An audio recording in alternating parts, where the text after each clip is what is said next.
முன்பொரு காலத்துல ஒரு கோவில் கோபுரத்துல வெள்ளை நிற புறாக்களும் நீல நிற புறாக்களும் வாழ்ந்து வந்தனர். அவற்றில் நீல நிற புறாக்களுக்கு தான் வெள்ளை நிற புறாக்களை விட அழகாக இருப்பதாக நினைத்து கர்வம் கொண்டது. ஒரு நாள் அந்த பறவைகள் எல்லாம் உணவு தேடி அதிக தூரம் பறந்து சென்றனர். வழியில் ஒரு மரத்தடியில் சில அரிசிகள் சிதறி கிடப்பதை பார்த்த அப்பறவைகள் சந்தோஷத்துடன் உண்ணத் தொடங்கினர். அரிசியை தின்றுவிட்டு அங்கிருந்த ஆலமரம் ஒன்றில் சிறிது நேரம் ஓய்வெடுத்துவிட்டு சென்றனர். அரிசியை சிதறிவிட்டு சென்ற வேடன் வந்து பார்த்தான்.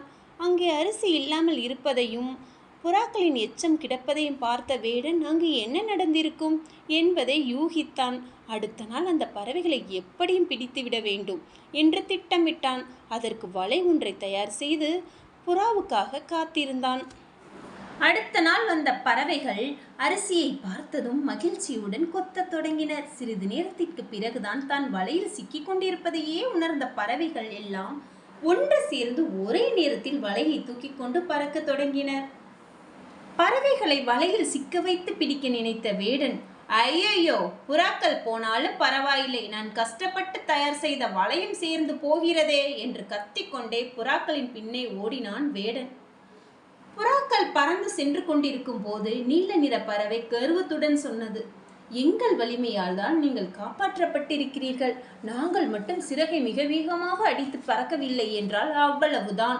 உடனே வெள்ளை நிற பறவைகள் தங்கள் பங்குக்கு, நாங்கள் தான் வலிமையோடு பறந்தோம், உங்களுக்கு அழகு இருக்கலாம், ஆனால் வலிமை கிடையாது என்று சொல்லிக்கொண்டே இரு வர்ண பறவைகளும் சண்டையிட்டு கொண்டு பறந்தன.